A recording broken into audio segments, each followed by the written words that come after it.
The funeral flowers had barely wilted when the phone calls began. I stood in my kitchen on a Tuesday morning, 3 weeks after we buried Russell, watching steam rise from my untouched coffee. The ceramic mug, the one with "World's Best Grandma" that my granddaughter Kathleen had given me years ago, felt foreign in my hands now. Everything felt foreign. The house, my reflection in the hallway mirror, even my own voice when I answered the relentless phone calls from my children. Don't forget to subscribe to the channel and comment where you're watching from. Mom, we need to talk about the house. Donald's voice carried that familiar tone of barely contained impatience, the same one he'd used as a teenager when asking for money. Only now, at 32, he wasn't asking. I set the mug down without taking a sip. Good morning to you too, Donald. Don't start with me. Lisa and I have been discussing your situation, and frankly, it's not sustainable. This house is too big for you alone. The mortgage payments. There is no mortgage. The words came out flat, factual. Russell had paid it off 5 years ago, but I'd never mentioned that detail to the children. They'd assumed, and I'd let them. A pause. Then that laugh, sharp, dismissive. The same laugh he'd inherited from his father, though Russell had used it with affection. Donald wielded it like a weapon. Mom, please. Dad's pension barely covers your medications. We all know the financial strain you're under. I walked to the window above the sink, looking out at the garden Russell and I had tended for 23 years. The roses needed pruning. The herb garden was overgrown. Tasks that once brought us joy now stood as monuments to everything I'd lost. Your concern is touching, I said, my reflection catching in the glass. Gray hair that needed coloring, lines that had deepened in the past month, 63 years of living etched into features that still surprised me in mirrors. Don't be dramatic. Darlene agrees with me. We think you should consider moving in with one of us. Darlene agrees. I turned from the window. My daughter hadn't called since the funeral, hadn't answered when I'd called her. When exactly did Darlene share this opinion? Another pause. I could almost see Donald running his hand through his thinning hair, a gesture he'd picked up from Russell. We had dinner last night, as a family, to discuss your options. Your options. Not our mother's future or how we can help Mom through this difficult time. My options, as if I were a problem to be solved rather than a person to be supported. I see. I opened the refrigerator, staring at the casserole dishes still stacked inside, offerings from well-meaning neighbors that I hadn't touched. And these options include selling my home? It makes financial sense. You could help Lisa and me with our down payment. We've been looking at that colonial on Maple Street. And Darlene could use some assistance with Kathleen's college fund. It's a win-win situation. I closed the refrigerator door with more force than necessary. A win-win situation. Mom, you know I didn't mean it like that. But he had meant it exactly like that. Donald had always been transparent in his selfishness, even as a child. It was almost refreshing compared to Darlene's subtle manipulations, the way she'd learned to ask for things sideways, making me feel guilty for not offering what she'd never directly requested. What did you tell your sister about my finances? I asked. Just the truth. That Dad's pension isn't enough, that the house is too much for you to handle alone, that you're probably struggling more than you're letting on. The truth. As if he knew anything about my actual circumstances. As if any of them had bothered to ask detailed questions about Russell's affairs, about the investments he'd made, about the modest inheritance from his mother that we'd quietly saved and invested over the years. I thought about the folder in Russell's desk drawer, the one I'd found while sorting through his papers, bank statements, investment portfolios, the deed to a small villa in Marbella that he'd purchased as a surprise for our retirement. A place where we can watch sunsets and drink wine without anyone asking us for anything, he'd said, showing me the photographs just 6 months before his heart attack. I'll think about it, I said finally. Mom, we're not asking you to think about it. We're telling you what needs to happen. Lisa found a buyer already. Her cousin Gregory is in real estate and he's got a client who's very interested. Cash offer, quick closing. Start packing your bags. My hand tightened on the phone. You found a buyer for my house? We're trying to help you, Mom. The sooner you accept that this is the best solution for everyone, the easier this transition will be. Transition. As if grief were a business merger. as if the dismantling of 30 years of marriage could be reduced to paperwork and profit margins. And where exactly am I supposed to live during this transition? Well, that's what we wanted to discuss. Darlene's got that finished basement, and with Kathleen away at college most of the year, there's plenty of space. You'd have your own entrance, your own bathroom. It could work out perfectly. Darlene's basement. The same basement that flooded every spring, where she stored Christmas decorations and exercise equipment she never used. The same basement where I'd been relegated during last year's Thanksgiving dinner while the real adults ate upstairs. How generous of Darlene to offer. She's excited about it, actually. Thinks it could be good for both of you. You could help with Kathleen when she's home from school, maybe do some cooking. You know how Darlene struggles with meal planning. Of course. Darlene struggled with meal planning the same way she struggled with laundry, cleaning, and remembering to call her mother. But she excelled at delegating these struggles to others, particularly to the woman who'd raised her to be self-sufficient. And Donald? I asked. What role do you play in this arrangement? Lisa and I will handle the house sale, obviously, the paperwork, the negotiations. We'll make sure you get a fair price. Fair. I almost laughed. Donald's definition of fairness had always been tilted in his favor, like a carnival game designed to separate fools from their money. I need to think about this, I repeated. Mom, there's nothing to think about. Gregory's client is serious. They want to close within the month. A month. They were giving me a month to dismantle the life Russell and I had built together, to surrender the home where we'd hosted their birthday parties and graduation celebrations, where we'd nursed them through chickenpox and heartbreak and the various crises of young adulthood. I said I need to think about it. Fine, but don't take too long. Good opportunities don't wait around forever. The line went dead. I stood in my kitchen, holding the phone, listening to the sudden silence that seemed to echo through the empty house. Outside, a neighbor's dog barked. A car door slammed. Life continuing its normal rhythm while mine spun out of control. I walked to Russell's study, to the desk where he'd paid bills and planned our future for over 2 decades. The folder was still there, hidden beneath old tax returns. I pulled it out and spread the contents across the wooden surface we'd bought at an estate sale when Donald was still in high school. Bank statements showing balances that would make my children's eyes widen. Investment portfolios that had weathered market storms and emerged stronger. The deed to the villa in Spain, complete with photographs of whitewashed walls and a terrace overlooking the Mediterranean. Russell had been a quiet man, methodical in his planning. He'd never boasted about money, never flaunted our security. Let them think we're struggling, he'd said once, when Donald had asked for yet another loan. It builds character. I'd thought he was being cruel then. Now I understood it as wisdom. My phone buzzed. A text from Darlene. Mom, Donald told me about the house. I know this is hard, but it's really for the best. Kathleen's so excited about having Grandma closer. Can't wait to discuss the details. Kathleen, my granddaughter, who'd spent summers with Russell and me, who'd learned to bake cookies in this kitchen and plant tomatoes in this garden, who'd called me every week during her first semester at college, homesick and overwhelmed, seeking comfort from the grandmother who'd always had time for her stories. When was the last time Kathleen had called? 2 months ago? 3? I scrolled through my phone, looking for recent messages from my granddaughter. Nothing since Christmas, when she'd sent a group text thanking everyone for gifts. No personal messages, no requests for advice, no updates about her classes or her boyfriend or her plans for summer break. The silence stretched around me, heavy with realization. They'd already moved on. All of them. Russell's death had been an inconvenience to be managed, not a loss to be mourned together. And I was simply another inconvenience, another problem requiring their efficient solution.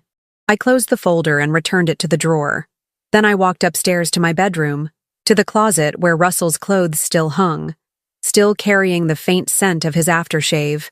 I pulled out a suitcase from the top shelf. It was time to start packing, but not the kind of packing Donald expected. The law office smelled of leather and old paper, a scent that reminded me of Russell's study, but felt infinitely more powerful. I sat across from Connie West, the estate attorney Russell had chosen years ago, a sharp woman in her 50s with silver-streaked hair and eyes that missed nothing. "Mrs. Lawson, I have to say, this is highly unusual." Connie spread the documents across her mahogany desk, each page crisp and official. "Your husband was very specific about these contingencies, but I never expected we'd need to implement them." I smoothed my black dress, the same one I'd worn to the funeral, and kept my voice steady. "Russell always said I underestimated people's capacity for selfishness. I'm beginning to think he was protecting me from a truth I wasn't ready to see." Connie nodded, her fingers tracing the edge of a document.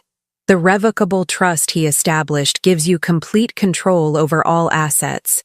The children were never named as beneficiaries of the real estate, only the life insurance policy. Everything else, the house, the investments, the property in Spain, belongs entirely to you. And they don't know about the Spanish property?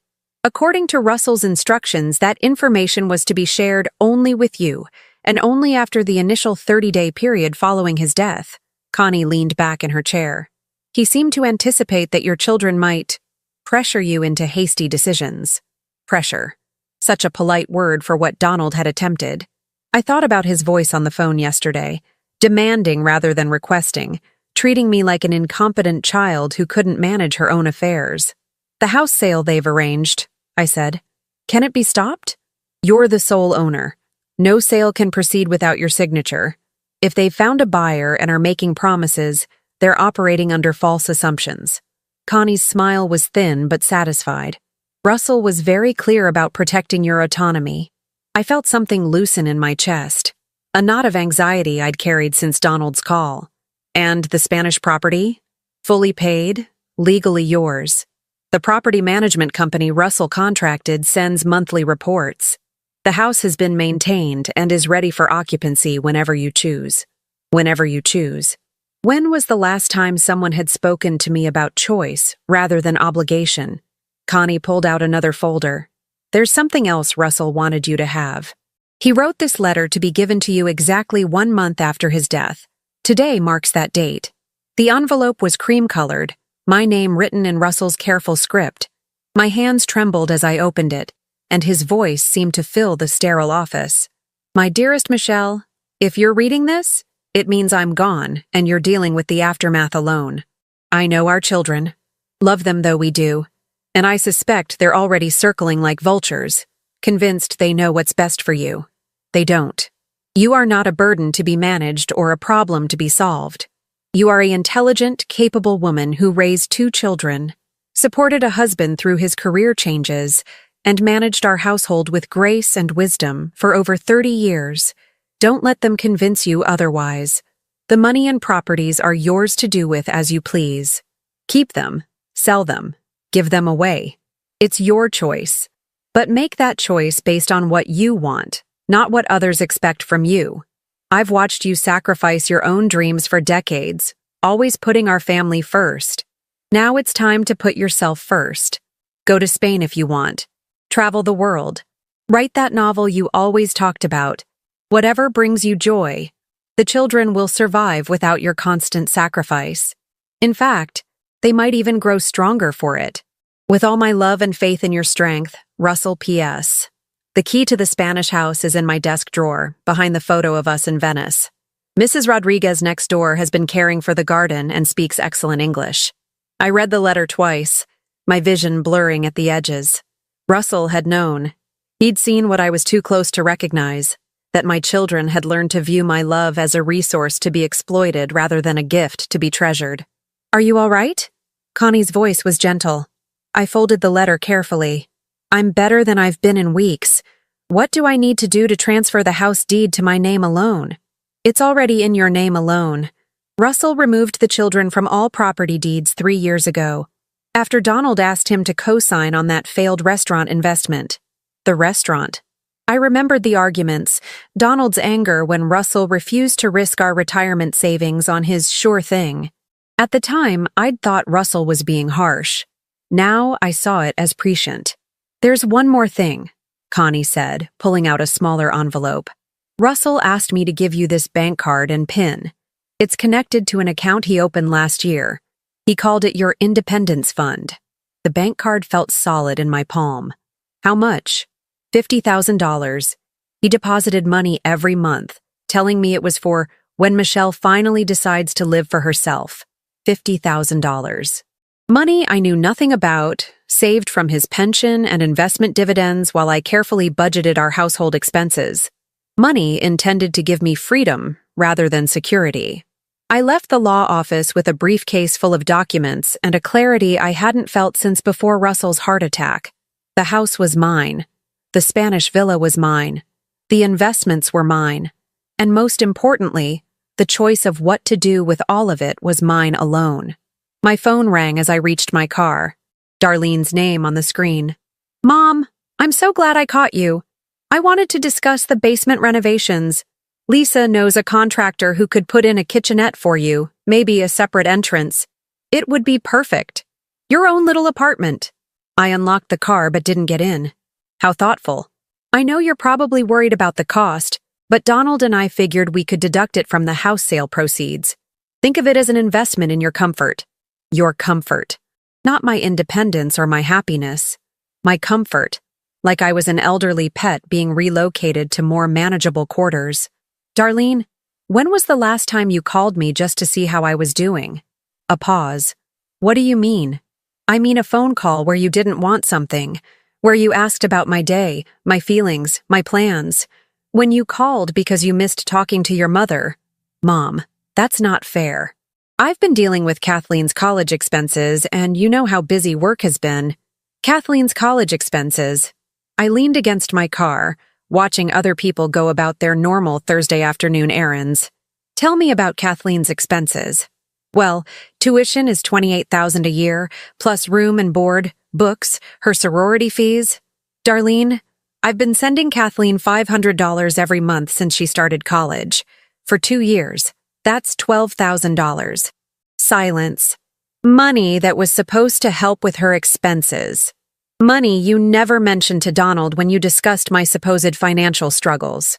"Mom, that money helps, but it doesn't cover everything. Have you told Kathleen that I send that money?" Another pause, longer this time. "She knows you help out. Does she know the amount? Does she know it comes from my pension, not from some college fund Russell left behind? I don't see why those details matter." I closed my eyes, feeling something cold settle in my stomach. She doesn't know, does she?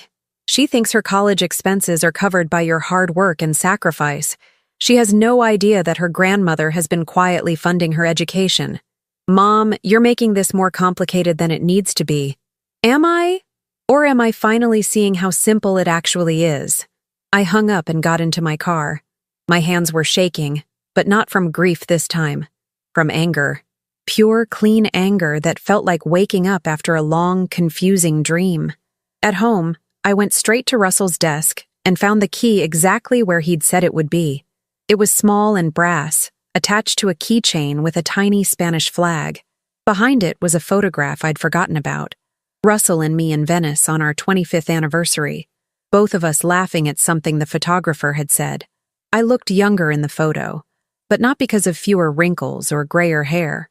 I looked younger because I looked genuinely happy, unguarded in a way I couldn't remember being in recent years. My phone buzzed with another text from Donald. "Mom, Gregory needs an answer by tomorrow. His client is getting impatient. Don't mess this up for all of us. Don't mess this up for all of us." I deleted the message without responding and opened my laptop. It took me 20 minutes to find the property management company's website and another 10 minutes to compose an email to Mrs. Rodriguez, the neighbor who'd been caring for the Spanish house. "Dear Mrs. Rodriguez, my name is Michelle Lawson, and I am Russell's widow. I believe you have been caring for our house on Calle de las Flores. I am planning to visit Spain very soon and would like to arrange to stay in the house for an extended period. Please let me know what preparations need to be made. Thank you for your kindness in maintaining the property during this difficult time. Sincerely, Michelle Lawson." I hit send before I could second-guess myself. Then I pulled out the suitcase I'd retrieved yesterday and began to pack. But first, I opened Donald's childhood closet and began filling boxes with his old trophies, school papers, and the baseball glove Russell had bought him for his 10th birthday. Everything that mattered from his time in this house. carefully wrapped and labeled. I was halfway through Darlene's room when my phone rang. An international number. Mrs. Lawson. This is Pilar Rodriguez. I just received your email, and I am so sorry for your loss. Russell spoke of you often. Her English was accented but clear, her voice warm in a way that made my chest tight with unexpected emotion. Thank you, Mrs. Rodriguez. I hope it's not too much trouble, but I'm thinking about coming to Spain quite soon. Oh, no trouble at all. The house is ready. I check on it every week, and the garden is beautiful. Russell would be so happy to know you are coming. When were you thinking to arrive? I looked around Darlene's childhood bedroom, at the boxes of memories I was packing for children who saw me as an obstacle to their inheritance. Next week, I said. I'd like to come next week.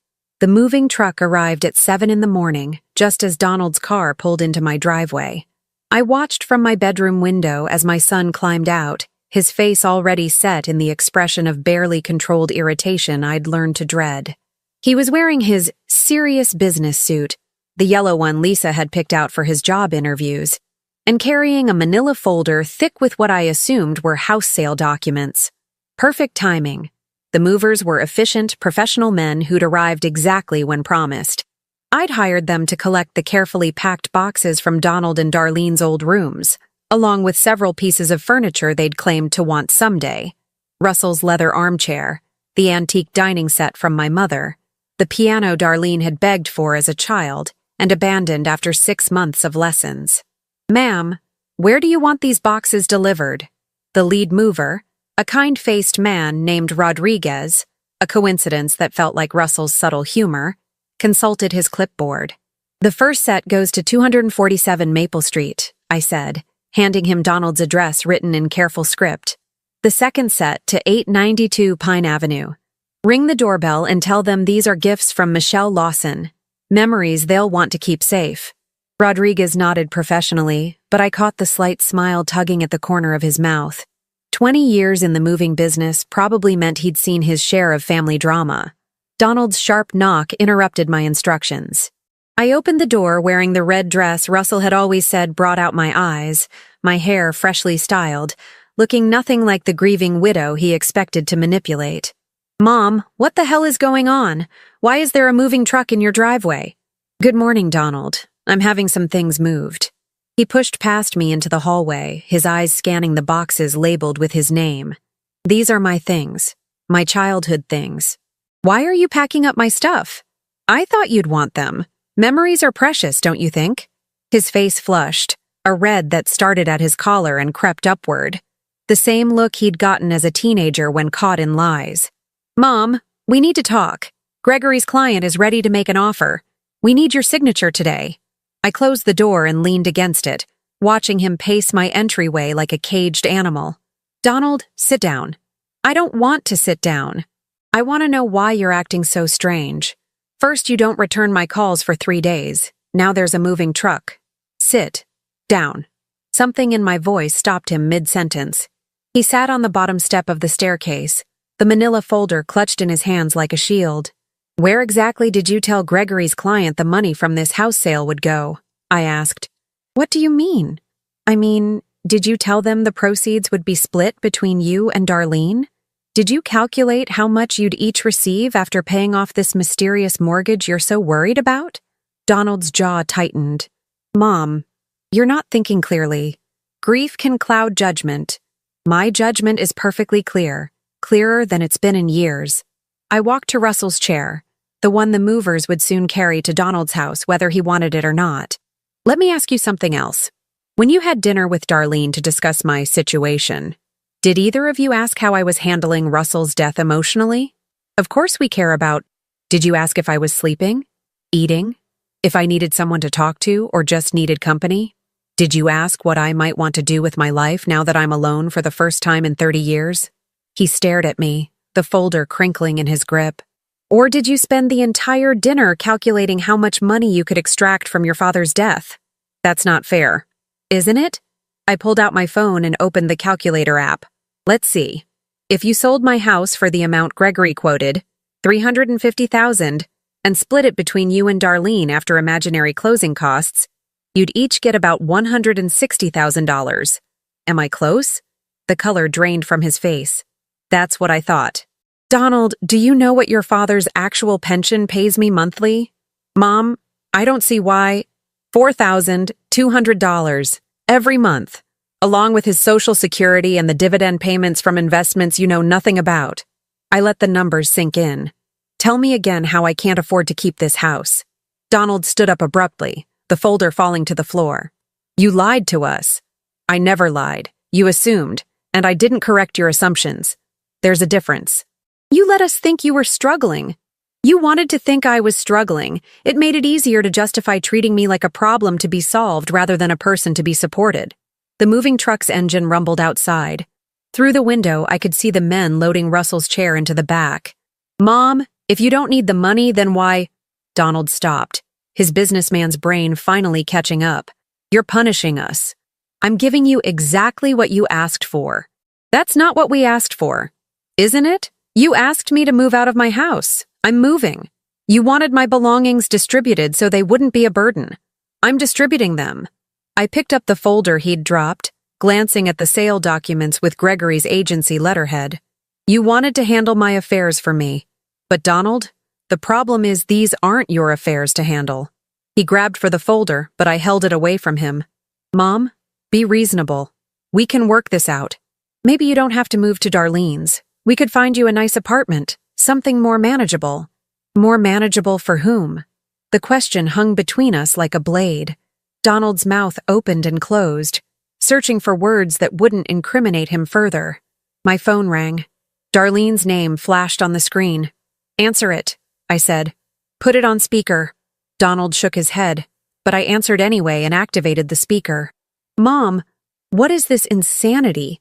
There's a moving truck at my house and 2 men are trying to deliver a piano I don't have room for.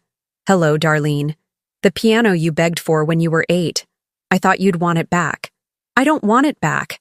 I have no room for a piano. And Donald called me about some crazy idea that you're not selling the house. The house isn't being sold. Silence on the other end of the line. Then, what do you mean it's not being sold? I mean exactly that. This is my house. Russell left it to me. I'm not selling it. But Donald said you couldn't afford. Donald was wrong about many things.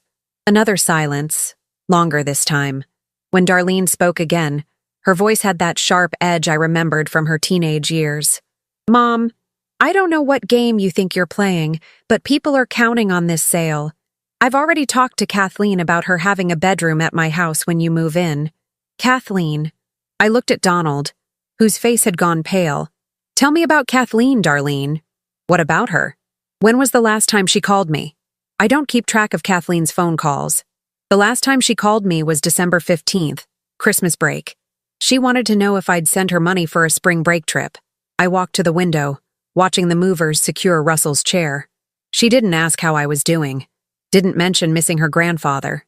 Just needed money. Mom, Kathleen's a college student. They're self-absorbed at that age. Is she?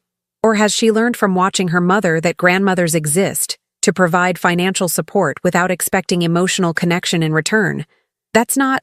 You're twisting everything. Am I? Darlene, how much money have I sent Kathleen over the past 2 years? No answer. $12,000, $500 a month directly to her account. Money you never mentioned to Donald when you claimed I was financially struggling. Money Kathleen apparently believes comes from your sacrifice, not mine.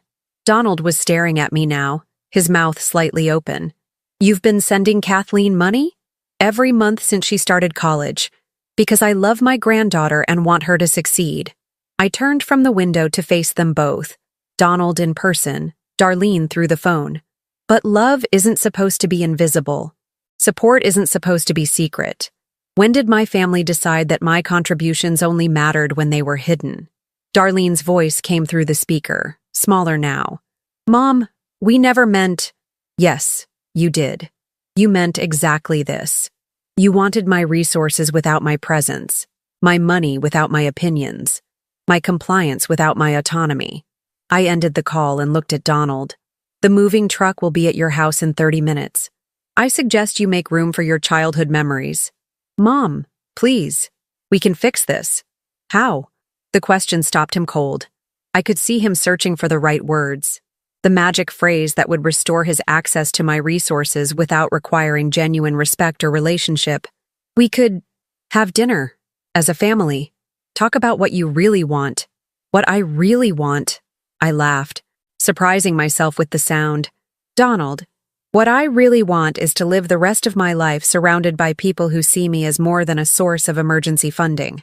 What I want is to wake up in the morning without wondering which of my children will call with their hand extended. What I want is to be missed for my company, not mourned for my money. The moving truck's engine started outside. Donald stood up, the business documents scattered at his feet. Where are you going to go? I smiled, the first genuine smile I'd felt in months. Somewhere warm. Donald bent to gather the papers, his movements hurried and desperate. Mom, you can't just disappear. We're your family. Are you? He looked up at me from the floor, and for a moment I saw the little boy who used to climb into my lap after nightmares, who needed band-aids for scraped knees and stories to chase away the dark. Then he straightened, and the moment passed. When will you be back? I opened the front door, letting in the morning sunlight and the sound of the moving truck pulling away. I'll let you know. The flight to Madrid was 13 hours of crystalline clarity. I sat in the window seat Russell had always preferred, watching the Atlantic Ocean spread beneath us like a vast promise. The woman beside me, a chatty retiree from Phoenix visiting her daughter, had tried to engage me in conversation during takeoff, but something in my expression must have warned her off. I wasn't ready for small talk or the casual intimacy of airplane confessions. I was too busy savoring the silence of my phone. For 3 days after Donald left my house, they'd called incessantly. Donald, Darlene, even Lisa, who'd never called me independently in the 5 years she'd been married to my son. The voicemail started apologetic and grew increasingly desperate. Mom, I think we had a misunderstanding. Michelle, it's Lisa. Donald is really upset, and I think if we could just talk. Mom, Kathleen is asking questions about the money, and I don't know what to tell her. Fine, Mom. You want to play games? Two can play that game. Don't expect us to come running when you realize how lonely you are. That last message from Darlene had crystallized something essential. The threat was supposed to wound me, the suggestion that I'd come crawling back, begging for their conditional affection. Instead, it felt like liberation. I'd turned off my phone that evening and hadn't turned it back on since. The customs officer in Madrid was a young woman with kind eyes who stamped my passport with professional efficiency. Purpose of visit? Starting over, I said. She smiled, the first genuine smile I'd received from anyone under 40 in months. Welcome to Spain, Senora. Pilar Rodriguez was waiting for me in the arrivals area, exactly as she'd promised. She was a compact woman in her early 60s with silver hair pulled back in an elegant bun, and eyes that crinkled with warmth when she smiled. She held a small sign with my name written in careful script. Mrs. Lawson, welcome, welcome. She embraced me like an old friend, and I found myself returning the hug with an intensity that surprised us both. How was your flight? Are you tired? Hungry? The house is ready for you. I made some simple food, just basics until you can shop for yourself.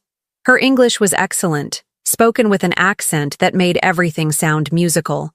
As we walked to her small Renault, she chattered about the weather, the neighborhood, the garden she'd been tending in my absence.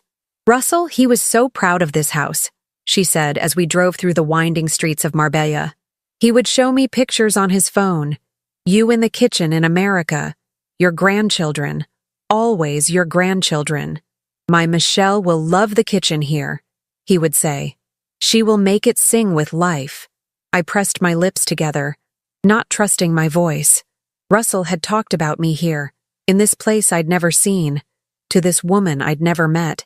He'd imagined a future for us that death had stolen, but somehow Pilar's words made it feel real again. The house took my breath away. It was smaller than our American home, but perfectly proportioned, with whitewashed walls and blue shutters that caught the afternoon light. Bougainvillea spilled over the garden walls in explosions of purple and pink, and lemon trees heavy with fruit lined the stone pathway to the front door. It's beautiful, I whispered. Russell, he chose well, Pilar said, producing the brass key I'd found in his desk. "Come, let me show you inside." The interior was cool and bright, with terracotta floors and windows that opened onto a small terrace overlooking the Mediterranean. The furniture was simple but elegant: a couch the color of cream, a wooden dining table for four, built-in bookcases waiting to be filled. In the kitchen, copper pots hung from hooks, and the countertops were tiled in blues and whites that reflected the sea beyond. "I stocked the refrigerator with basics," Pilar said, opening cabinets to show me plates and glasses, olive oil and wine. "There is bread, cheese, fruit. Tonight you rest. Tomorrow we explore the village together. Yes?" I nodded, suddenly overwhelmed by the kindness of this stranger who owed me nothing but had cared for my husband's dream as if it were her own. "Pilar, I can't thank you enough." "No thanks necessary. We are neighbors now. In Spain, neighbors are family." She patted my arm gently. "I live just there." She pointed through the window to a similar house 50 yards away. "So if you need anything at all, you call me. Russell made me promise to take care of you." After she left, I stood alone in my Spanish kitchen and felt something I hadn't experienced in months: peace. I unpacked slowly, hanging my clothes in the bedroom closet, placing Russell's photograph on the bedside table, arranging my toiletries in the bright bathroom with its clawfoot tub and window facing the sea. Each action felt deliberate, meaningful in a way that packing boxes for Donald and Darlene had not. As the sun began to set, I poured myself a glass of the wine Pilar had left and stepped onto the terrace. The Mediterranean stretched endlessly before me, painted in shades of gold and coral by the dying light. Sailboats bobbed in the distance like white prayers, and the sound of waves against rocks below created a rhythm that seemed to match my heartbeat. My phone, forgotten in my purse, began to ring. I considered ignoring it. I'd successfully avoided all contact for 4 days, but something made me check the caller ID. Kathleen, my granddaughter, calling for the first time since Christmas. I answered on the 4th ring. "Grandma? Oh my God, finally. I've been trying to reach you for days." Her voice sounded different. Not the casual entitlement I'd grown used to, but something sharper, more focused. "Hello, Kathleen." "Grandma, where are you?" "Mom won't tell me anything except that you had some kind of fight with her and Uncle Donald, and now you're gone and there's all this weird drama about a house sale that didn't happen." "Kathleen, slow down." "I can't slow down. I'm furious. Do you know what I found out? Do you know what Mom told me yesterday?" I sank into one of the terrace chairs, watching the last light fade from the sky. "What did she tell you?" "She told me you've been sending me money for college. $500 every month for 2 years. She said it like it was some big burden she'd been hiding to protect me. But Grandma..." Kathleen's voice cracked. "Why didn't you tell me? Why didn't I know?" The pain in her voice cut through me like a blade. "Your mother thought it was better." "Better for who? Better for her, so she could take credit for my tuition payments? Better for Uncle Donald, so he could pretend you were poor and needed to sell your house?" Kathleen was crying now, ugly sobs that carried across the ocean connection. "Grandma, I am so ashamed. I am so ashamed." "Kathleen, you have nothing to be ashamed of." "Yes, I do. I let them convince me you were just this sad old lady who needed taking care of. I stopped calling because Mom said you were fragile and might get too attached if I talked to you too much. She said it was healthier to give you space to grieve." "Healthier?" I closed my eyes, feeling the warm Spanish breeze carry the scent of lemons and salt water.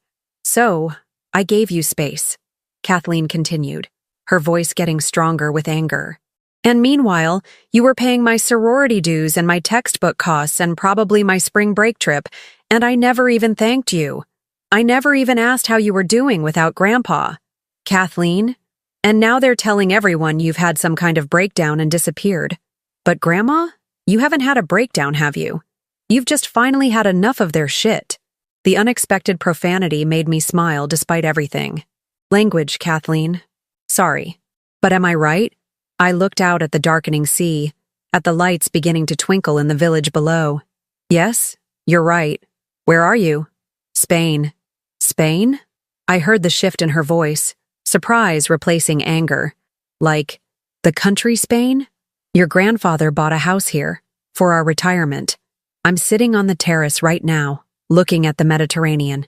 A long pause. Then quietly, "Is it beautiful?" "It's the most beautiful place I've ever seen." "Grandma, I need to tell you something. I need to apologize." "You don't need to apologize for anything, sweetheart. You were told lies by people you trusted. That's not your fault." "But I should have known. I should have called you more, should have asked questions." "Kathleen, listen to me." I stood up, pacing the small terrace as the first stars appeared overhead. "You're 20 years old. Your job right now is to study and grow and figure out who you want to become. It's not your job to manage family finances or decode adult manipulations. But I want to do better. I want to be better. Then be better. Call me because you miss me, not because you need something. Visit me because you enjoy my company, not because you're obligated. Love me because I'm your grandmother, not because I pay your bills." Another pause. "Can I visit you? In Spain?" The question caught me off guard. "Kathleen, I don't know how long I'll be here. I don't care. I have spring break in 3 weeks. I can change my plans, cancel that stupid Cancun trip that you probably paid for anyway, and come see you instead. I want to meet this grandfather's dream house. I want to sit on that terrace and hear about your new life. Your new life." The phrase sent warmth through my chest. What would your mother say? I don't care what my mother says. Actually, that's not true. I care. But I'm not going to let what she says control my choices anymore. Kathleen's voice was growing stronger, more determined. "Grandma, I'm 20 years old, and I just realized I don't really know you at all. I know the version of you that they presented to me. The grandmother who bakes cookies and sends birthday cards and needs to be handled carefully. But you're not that person, are you? I thought about the woman who'd confronted Donald in her hallway, who'd systematically dismantled her children's assumptions, who'd boarded a plane to Spain with no return date. No, I said. I'm not that person at all." "Good," Kathleen said fiercely. "I can't wait to meet the real you." After we hung up, I sat in the darkness for a long time, listening to the waves and feeling something unfamiliar stirring in my chest. For the first time in months, I was looking forward to tomorrow. And for the first time in years, I wasn't alone. 3 weeks later, I watched Kathleen emerge from the Malaga airport terminal, and I barely recognized my granddaughter. Gone was the polished college student I remembered from Christmas photos. Hair perfectly straightened, makeup camera ready, clothes chosen for Instagram approval. This Kathleen wore faded jeans and a simple white t-shirt, her dark hair pulled back in a messy bun, her face free of everything except sunglasses and a genuine smile that transformed her entire appearance. "Grandma!" She dropped her backpack and ran toward me, and I found myself caught up in an embrace that felt nothing like the perfunctory hugs I'd grown accustomed to at family gatherings. This was desperate, grateful, real. "Let me look at you," I said, holding her at arm's length. She was thinner than I remembered, but there was something solid about her presence that hadn't been there before. "You look amazing," she said, studying my face with the same intensity. "Like, actually amazing. Your tan and your hair. Did you cut it?" I touched the shorter style Pilar had convinced me to try at her salon in town. "Just a trim. It's perfect. You look—" She paused, searching for words. "You look like yourself." During the drive to Marbella, Kathleen pressed her face to the passenger window like a child, exclaiming over olive groves and whitewashed villages, asking questions about everything we passed. Her enthusiasm was infectious, reminding me of Russell's wonder during our few international trips together. "This is it," I said as we pulled into the driveway of the Spanish house. "Your grandfather's dream." Kathleen stood in the garden for a long moment, taking in the bougainvillea, the lemon trees, the terrace where I'd spent hours reading and writing in the journal I'd started keeping. Then she turned to me with tears in her eyes. "He knew, didn't he? He knew you'd need this place." I think he did. That first evening, we sat on the terrace sharing paella that Pilar had insisted on preparing for Kathleen's arrival. The older woman had fussed over my granddaughter like she was her own, and I watched Kathleen respond with the natural warmth that had been missing from her interactions with her parents. "Tell me about your life here," Kathleen said. settling into the chair beside mine as the sun began to set. I want to know everything. So I told her about the morning walks through the village, where shopkeepers had learned my name and preferences, about the Spanish lessons with Miguel, the retired professor who lived down the street, about the book I'd started writing, not the novel Russell had encouraged me to attempt, but a memoir about marriage and motherhood, and the slow erosion of self that can happen when love becomes service, and service becomes obligation. You're writing a book? Kathleen's eyes widened. Grandma, that's incredible. I had no idea you wanted to write. I didn't know either, until I had the quiet to listen to my own thoughts. Kathleen was quiet for a moment, then, Mom called me yesterday. I tensed, but Kathleen held up a hand. She tried to convince me not to come. Said you were having some kind of breakdown, and that seeing me might make it worse. She said I was being selfish, coming here instead of spending spring break with the family. What did you tell her? I told her that maybe it was time for someone in our family to be selfish on your behalf. Kathleen's voice carried an edge of steel I'd never heard before. And then I asked her point blank, if you're having a breakdown, why haven't any of them come to check on you? Why haven't they called you directly instead of talking about you like you're a problem to be managed? What did she say? Nothing. She couldn't answer because the answer would have revealed the truth, that they don't actually care about your well-being. They care about their access to your resources. The bluntness of it should have hurt, but instead, it felt like vindication. Kathleen, I need you to understand something, I said carefully. I don't expect you to choose sides in this. Donald and Darlene are your family too. No. Kathleen's voice was firm. They chose sides when they decided to use me as a weapon against you. When they let me believe you were poor and fragile while you were paying my bills. When they tried to isolate you from the people who might actually support you. She leaned forward in her chair. Grandma, I've been thinking about this for weeks, and I realized something. They didn't just lie to you about your finances. They lied to me about you. What do you mean? They convinced me you were this fragile old lady who needed to be protected from too much excitement or emotion. They said calling you too often might make you dependent, that I should give you space to grieve. But that was never about protecting you, was it? It was about controlling the narrative. I stared at my granddaughter, amazed by her clarity. Kathleen, they wanted you isolated so you'd be desperate enough to accept their terms. And they wanted me distant so I wouldn't witness what they were doing to you. Kathleen's hands clenched into fists. Do you know what the worst part is? It almost worked. I almost became the kind of person who could ignore her grandmother's loneliness because it was convenient. But you didn't become that person. Only because you forced the truth into the open. If you hadn't left, if you hadn't made them show their real faces. Kathleen shook her head. I might have gone my whole life never knowing who you really are. We sat in comfortable silence as the stars emerged overhead. Finally, Kathleen spoke again. Can I stay longer than a week? The question surprised me. What about school? I talked to my professors before I left. I can do independent study for the rest of the semester. Write papers. Take exams online. I don't want to go back yet. I want to spend real time with you. Time that isn't measured in holiday visits or phone calls with agendas. Kathleen, your education will still be there when I'm ready for it. But this chance, this time with you, I might not get it again. She looked at me with Russell's eyes, steady and determined. Grandma, I'm 20 years old, and I just realized I've never had a real conversation with you. All my life, you've been the person who remembers birthdays and sends care packages and shows up to family events with homemade desserts. But I don't know what makes you laugh, or what you dream about, or what you were like before you became our grandmother. And you want to know those things? I want to know everything. The next morning, Kathleen joined me for my daily walk through the village. She charmed the baker with her attempts at Spanish, helped Pilar tend the garden, and listened with rapt attention as Miguel told stories about his years teaching literature at the University of Madrid. Your grandmother, she has the soul of a writer, he told Kathleen over lunch at the cafe where I'd become a regular. She sees details others miss, understands the weight of small moments.